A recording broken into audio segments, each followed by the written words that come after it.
This YouTube channel does not promote any violent, harmful, or illegal activities.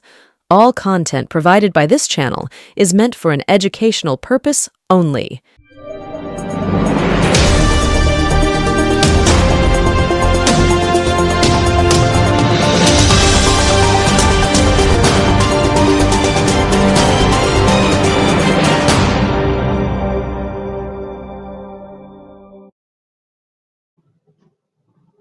স্বাগতম, নমস্কার, আসসালামু আলাইকুম। আজ 5ই জানুয়ারি।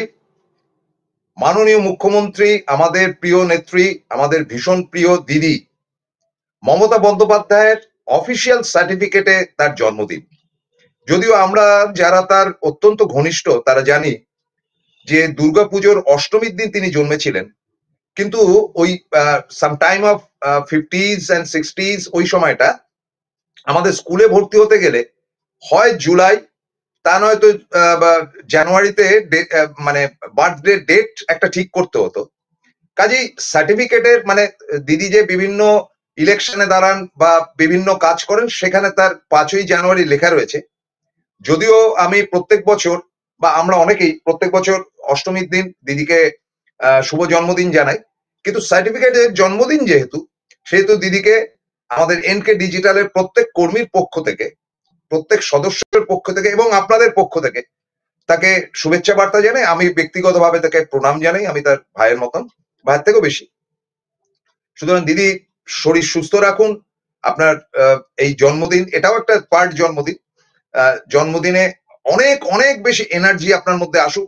আরো বছরের পর বছর বাংলার যে এই অবস্থান, সেই অবস্থানটাকে ধরে রাখুন। আরো চমৎকার হোক আমাদের বাংলা। জয় বাংলা। শুরু করছি আজকের অনুষ্ঠান মমতা ও বাটখারা। আমি বলেছিলাম যে আপনারা সব শান্তির ছেলেটাকে খুব গ্রহণ করেছিলেন, যদিও অনেকে বলেছেন এটা খিস্তি দেওয়া হচ্ছে, ঠিক হচ্ছে না, ইত্যাদি ইত্যাদি। কিন্তু বাটখারা ব্যাপারটা কি? বাটখারা আরো খতরনাক। এই শব্দটা আমি নতুন বছরে আপনাদেরকে গিফট দিলাম, আপনার প্রয়োজন মতন বাটখারা কথাটি ইউজ করতে পারবেন।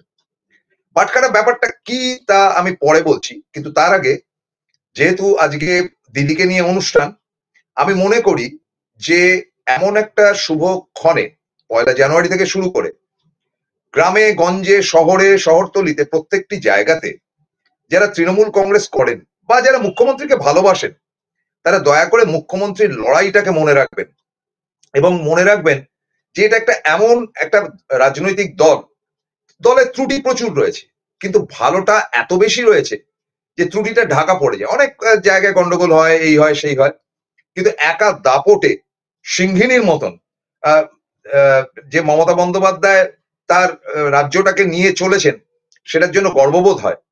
তো এখানে একটা বিতর্ক তৈরি হয়েছে, যেটা প্রবীর বিশ্বাসও করেছেন। আমি দেখলাম যে একটি অতিথি হিসেবে প্রবীর বিশ্বাস গিয়েছিলেন অনিকেত চট্টোপাধ্যায়ের চ্যানেলে, এবং সেখানে বিষয়বস্তু ছিল অভিষেক না মমতা। প্রথমে এটা একটু খোলসা করে নেওয়া দরকার। আজকে বিষয়বস্তুও তাই যে বিভিন্ন শিল্পী মহল বা এই রাত জাগা পার্টি বা রাত দখল পার্টি যারা ছিল, যারা অকথ্য কুকথ্য ভাষায় গালাগাল করেছেন মমতা বন্দ্যোপাধ্যায়কে অহেতুক। আরজি করের সঙ্গে মমতা বন্দ্যোপাধ্যায় কোনোভাবে জড়িত নয়, মমতা বন্দ্যোপাধ্যায় কোনো পুলিশ জড়িত নয়, প্রশাসনের কেউ জড়িত না। জড়িত একমাত্র সঞ্জয় রায় বলে এখনো পর্যন্ত সিবিআই তাই জানাচ্ছে। এছাড়া সংস্কার মুক্ত তো আমরা সবসময় হই না। হসপিটাল মধ্যে যদি কিছু গড়বড় থাকে সেটা ডিফারেন্ট ইস্যু, ডিফারেন্ট কেস। তো এটাতে এমন একটা ক্ষোভ হয়েছে, যেটা মাননীয় কুণাল ঘোষ, আমাদের অত্যন্ত আদরের এবং আমরা গুরু বলি, কুণাল ঘোষ সম্প্রতি বিস্ফোরণ ঘটিয়েছেন যে মমতা বন্দ্যোপাধ্যায়কে যারা অপমান করেছেন দিনের পর দিন আরজিকর কাণ্ডে, শিল্পী মহল বিশেষ করে, তাদের যেন কোনো স্থান না হয়। অর্থাৎ কুণাল ঘোষ বারবার যেটা বলেছেন যে মমতা বন্দ্যোপাধ্যায়কে অপমান করেছেন যারা, তাদের যেন কোনোভাবে মঞ্চে তৃণমূলীরা না ডাকেন। অর্থাৎ মঞ্চে তাদের স্থান হবে না, এটা যেন তৃণমূল কংগ্রেসের যদি কোনো অনুষ্ঠান হয়।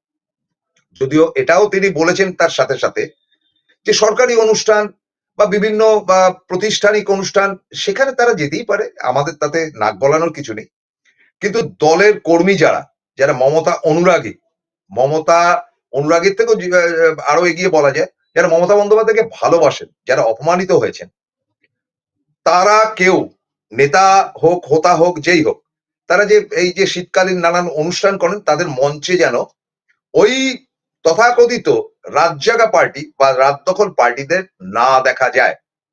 এতে করে মানে এই শিল্পী মহলের একটা অংশ, অংশ তো সবাই, ধরুন সিনেমা আর্টিস্ট বলুন বা ওই কি বলে গান বাজনার লাইনের বলুন বা এই পাড়াতে উঠতি কিছু যারা সিপিএম এর সঙ্গে তালে তাল মিলিয়ে মমতার পেছনে লেগেছিলেন, তারা একটু কেঁপে উঠেছে, কারণ তারা স্থান পাচ্ছেন না এবং এই জায়গাটা থেকে তাহলে তাদের পেটে লাথি পড়ে যাচ্ছে, এরকম একটা বক্তব্য উঠে এসছে তার বিবরণ আমি দেব। এবং এই ব্যাপারে কিন্তু অভিষেক বন্দ্যোপাধ্যায়, দলের সেনাপতি এবং সর্বভারতীয় তৃণমূল কংগ্রেসের সাধারণ সম্পাদক, যে বক্তব্যটি রেখেছেন যে গণতান্ত্রিক জায়গাতে কাউকে এভাবে আটকানো যায় না, শিল্পীদেরকে এভাবে আটকানো উচিত না ইত্যাদি। আমি মনে করি যে গান্ধীবাদের যে তত্ত্ব বা তথ্য, যেটা মহাত্মা গান্ধী স্বাধীনতার সময় যেটা শিখিয়ে গিয়েছিলেন, যেটা জওহরলাল নেহেরু আদন্ত পালন করেছিলেন, বিধান রায় পালন করেছিলেন, প্রফুল্ল সেন পালন করেছিলেন, পরবর্তীতে অজয় মুখার্জি পালন করে, আমাদের রাজ্যের কথা বলছি, যেটা গান্ধীবাদী আদর্শ, যে শত্রু তোমার যেই হোক, ব্যাটল ফিল্ডে তাদের সঙ্গে, অর্থাৎ কিনা পার্লামেন্টে এবং বিধানসভায় তাদের সঙ্গে লড়াই করো, কিন্তু তার বাইরে তাদের সঙ্গে শত্রুতা করো না, তাদের কোনো জায়গায় হাত দিও না। আমি মনে করি আজকের দিনে আদর্শ গান্ধীবাদী হিসেবে অভিষেক বন্দ্যোপাধ্যায় যে কথাটি বলেছেন, সেটা শ্রদ্ধার সঙ্গে আমি তার প্রতি ভালোবাসা জানাচ্ছি। তিনি বলেছেন যে না, এভাবে কাউকে আটকানো উচিত না, যারা শিল্পীরা যে কোনো মঞ্চেই উঠতে পারেন ইত্যাদি। দেখুন, অভিষেক বন্দ্যোপাধ্যায় ইদানিং কালের গত 10 বছরে যত নেতা উঠেছেন সারা ভারত থেকে, হি ইজ দ্য বেস্ট আমার মতে। এবং আমরা অনেকেই বলি গান্ধীবাদ, গান্ধী তত্ত্ব, হ্যানা তানা, তো গান্ধীবাদী তত্ত্ব এবং ইতিহাস ঘাটা, ইতিহাসের উপর পড়াশোনা করার অভিষেকের মতন তুলনাহীন যুবক আমি কিন্তু পাইনি। এবং ইতিহাস পড়াটা উচিত প্রত্যেক রাজনীতিবিদের, কারণ ভাষণের সময় তিনি যখন নানান রকম যুক্তি দেন, নানান রকম বক্তব্য রাখেন, তখন ইতিহাসের পাতা উল্টে দেখতে হয় যে অত সালে ওই হয়েছিল, তত সালে সেই হয়েছিল, যেটা অভিষেক একেবারে নিখুঁত ভাবে প্রত্যেকটি মঞ্চে অভিষেক বন্দ্যোপাধ্যায় কিন্তু ইতিহাসের পাতা থেকে উঠিয়ে এনে তার বক্তব্য রাখেন, যার জন্য এই মুহূর্তে বাংলা কেন ভারতবর্ষের অন্যতম শ্রেষ্ঠ বক্তা তিনি, পার্লামেন্টে তো বটেই, এবং এই যে মঞ্চে দাঁড়িয়ে তিনি বক্তব্য রাখছেন সেখানেও। ফলে অভিষেকের বক্তব্যের মধ্যে কিন্তু ইতিহাস এত ভালো থাকে, এবং ইতিহাসের এত ভালো, যদিও তিনি এমবিএ ছাত্র, দিল্লিতে পড়াশোনা করেছেন, কিন্তু ইতিহাসকে এত সুন্দরভাবে তিনি তুলে ধরেন, প্রশংসা করতেই হয়। এবং ইতিহাস ঘেটে তিনি অনেক বেশি সমৃদ্ধ করেছেন বাংলার মানুষকে। কিন্তু এবারে আমি বলছি, অভিষেক, ডোন্ট মাইন্ড, তুমি আমার সন্তানের মতন, আমার বড় ছেলে তোমার থেকে বয়সে বড়, এবং অনেকে আমাকে আওয়াজ মেরে বলে যে অভিষেক তোমার মজলি বেটা, আমার ছোট ছেলে আর বড় ছেলের মাঝখানেও আছে। সেই হিসাবে তোমার পিতৃস্থানীয় হিসেবে বলি যে ইতিহাস পড়া একটা জিনিস, আর ইতিহাসের সাক্ষী থাকা একটা জিনিস। ইতিহাস না পড়ে রাজনীতি করা উচিত না আমি মনে করি। এবং রাজনীতি করতে গেলে পূর্বতন ইতিহাস থাকলে সেটা যেমন সুবিধা হয়, তেমন ইতিহাসের সাক্ষী যারা থাকে তাদের ব্যাপারটা কিন্তু ডিফারেন্ট। এই যে আমরা যারা কংগ্রেস করেছি, যুব কংগ্রেস করেছি, বা পরবর্তী অধ্যায়ে আমাদের অনেকেই যারা তৃণমূল কংগ্রেস, আমি তো ফান্ডামেন্টালি তৃণমূল কংগ্রেস করে পরে সাংবাদিকতা জমানায় আসি, আমরা ইতিহাসের সাক্ষী। আমাদের ইতিহাস পড়ার জায়গা নয়, সাক্ষী থেকেছি, রক্তাক্ত সাক্ষী। আমরা দেখেছি মমতা বন্দ্যোপাধ্যায়ের মাথায় ডান্ডা পড়া, আমরা দেখেছি যে তাকে চুলের মুঠি ধরে তাকে ইয়ে থেকে, রাইটার্স বিল্ডিং থেকে বের করে দেওয়া।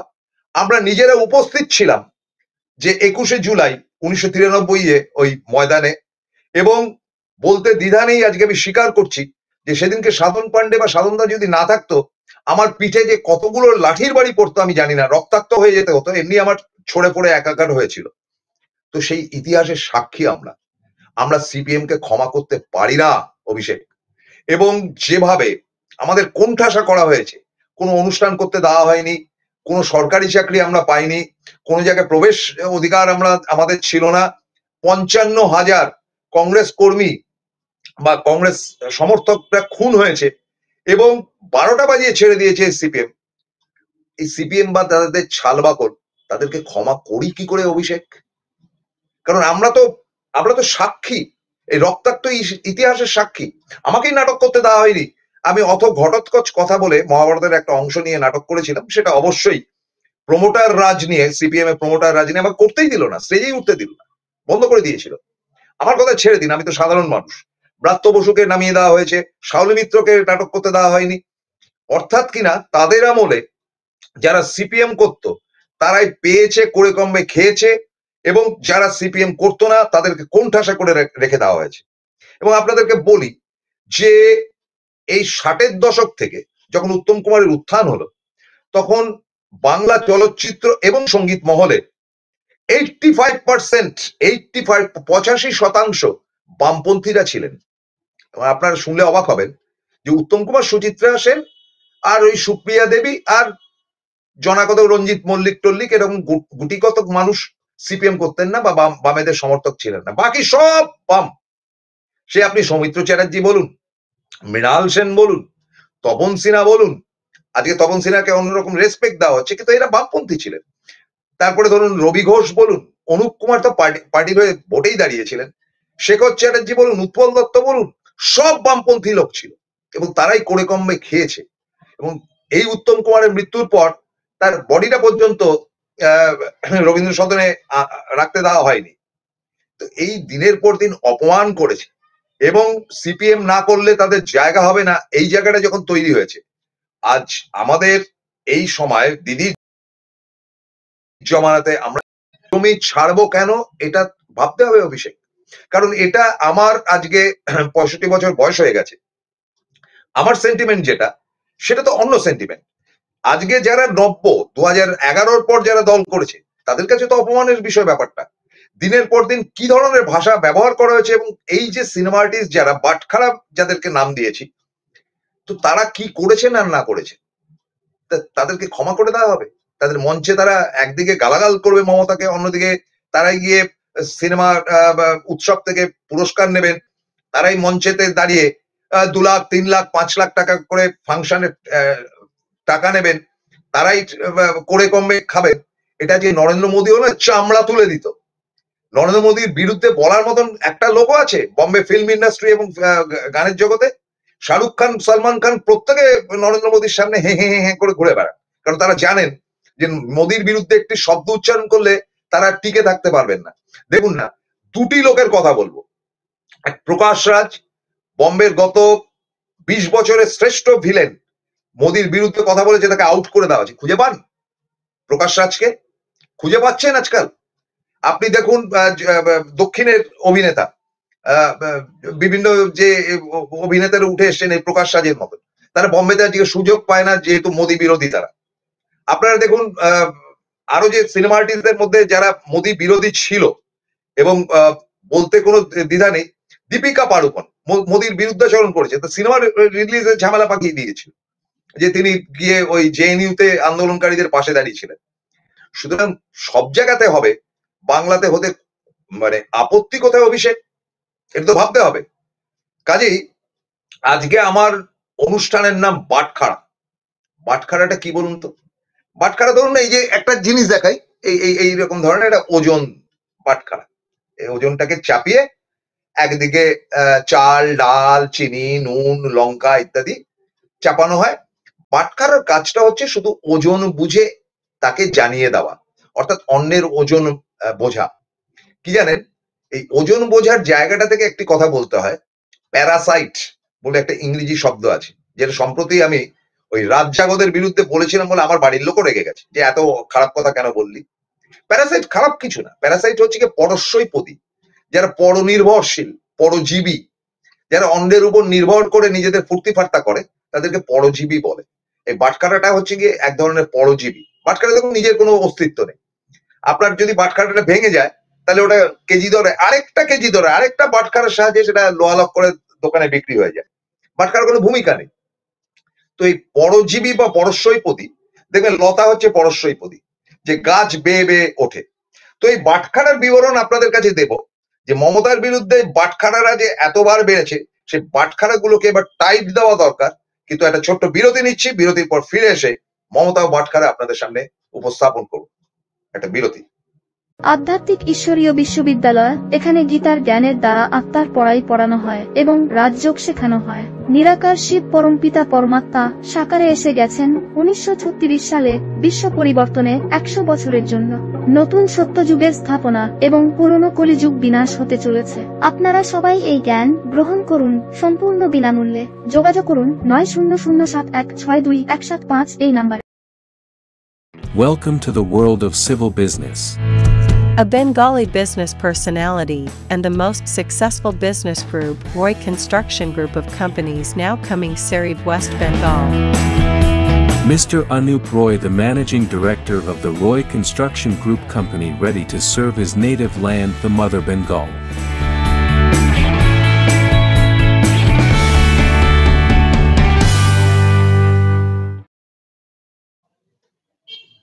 ফিরে এলাম বিরতির পর।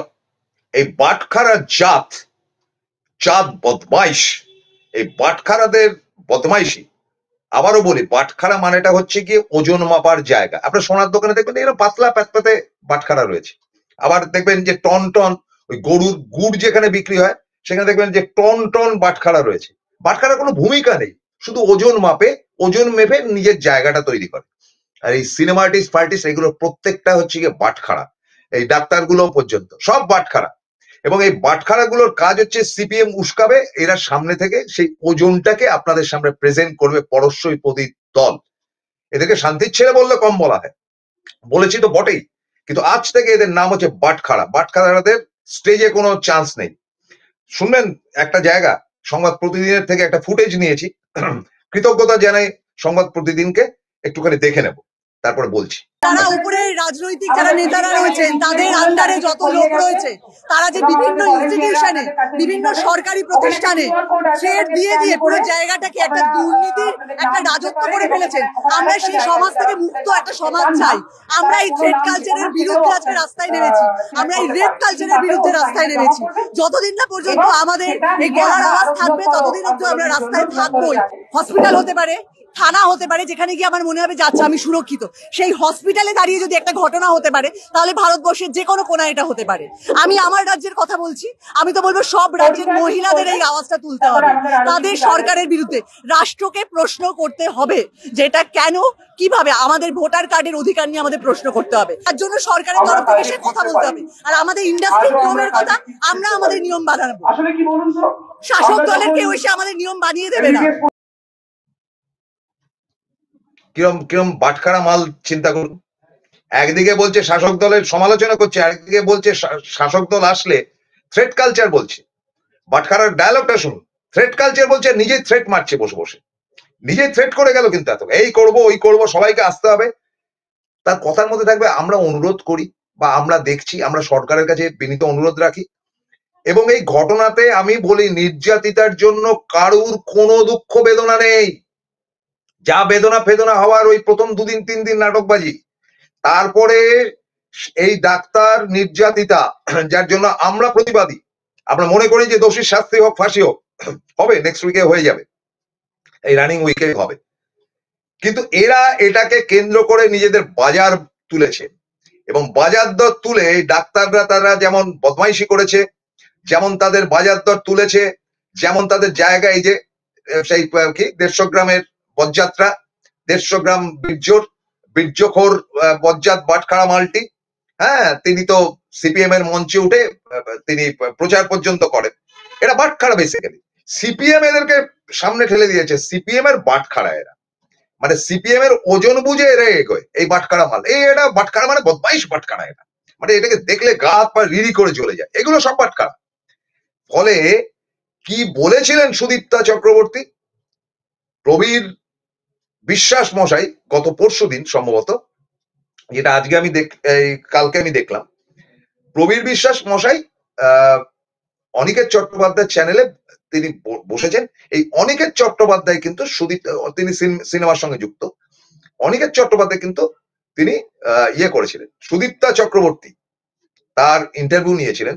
সুদীপ্তা বলেছিল যে এই আন্দোলন আমরা 2026 অব্দি নিয়ে যাব এবং মমতা বন্দ্যোপাধ্যায়কে উৎখাত করব।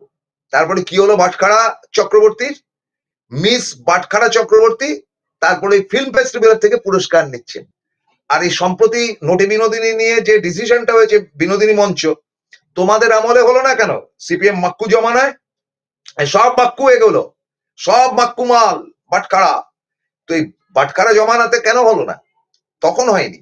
এখন দিদি এটাকে যেহেতু বিনোদিনী নাম দিয়েছে, ধন্য ধন্য দিদি, কারণ তাকে তো কাজ পেতে হবে।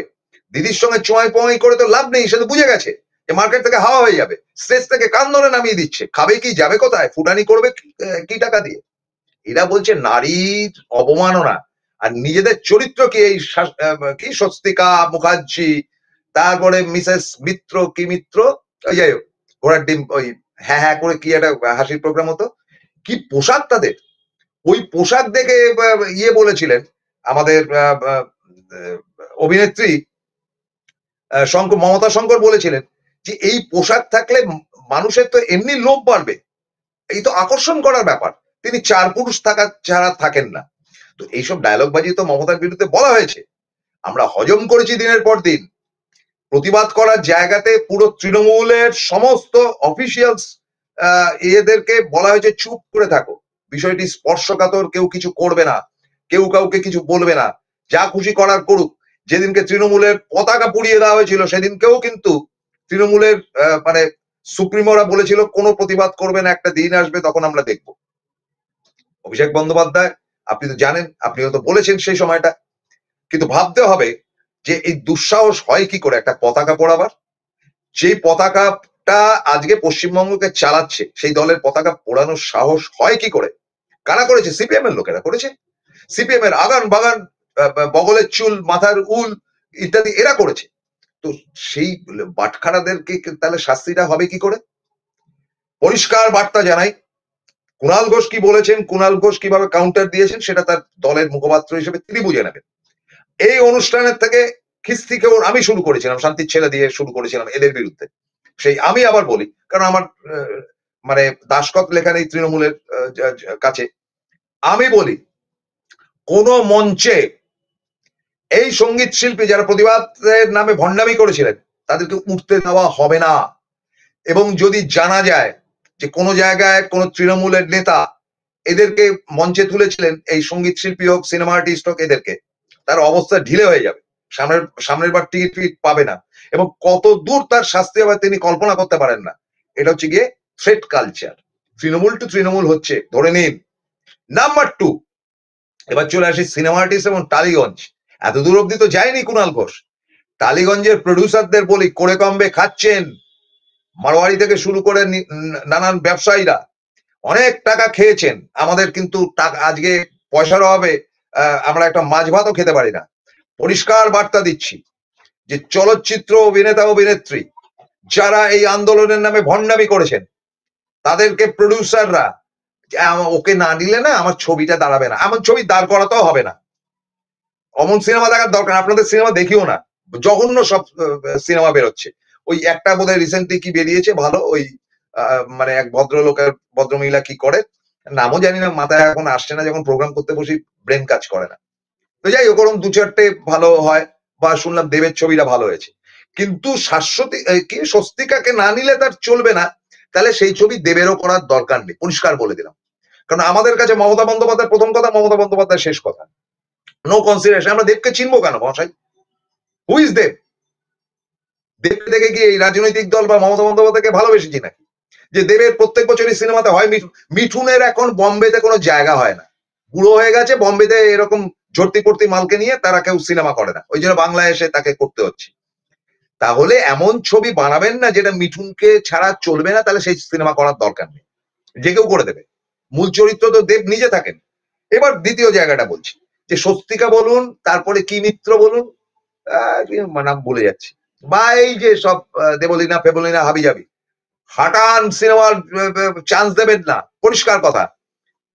যখন তারা দাবড়েছে, লাফিয়েছে এবং নিজেদের সিনেমার প্রপাগান্ডা করেছে, তখন হিসাব ছিল না, সুতরাং বাটখারা বিদায় করা হোক। একদম পরিষ্কার কথা বলছি, বাটখারাদের কোন রকম সুযোগ দেওয়া যাতে সিনেমাতে না হয়, পাড়ায় পাড়ায় ফাংশনের মঞ্চে যেন তারা উঠতে না পারে। দেখুন কি হালটা হয়।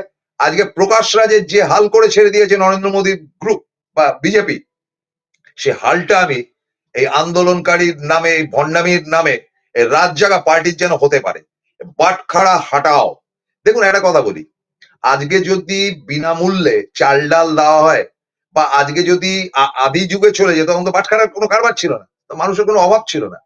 আজকে যদি কোনো পরিমাপ করার দরকার হয় না, ইলেকট্রনিক সমস্ত মেশিন এসে গেছে, যেখানে সুইচ টিপলে ওজন দেখা যাবে। বাটখারার প্রয়োজন ধীরে ধীরে কমে আসছে, সিপিএম এমনি শেষ হয়ে গেছে।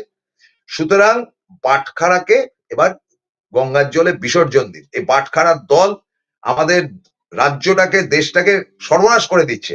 আর কয়েকটা বাটখারা রয়েছে, এই সাংবাদিক নামে ওই পোর্টাল ফোটাল খুলেছে, তারা এখন বলছে নতুন একটি দল হচ্ছে, তার মধ্যে অভিষেক বন্দ্যোপাধ্যায় থাকবেন, শুভেন্দু অধিকারী থাকবেন।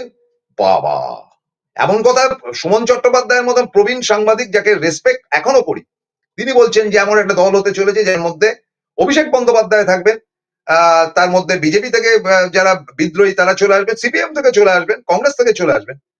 তা আপনি ঘরে বসে শরীর অসুস্থ, সিগারেটটি পর্যন্ত ছেড়ে দিয়েছেন, কাউতালি করার দরকারটা কি? আপনিও তো একটা ওয়ান শর্ট অফ বাটখারা।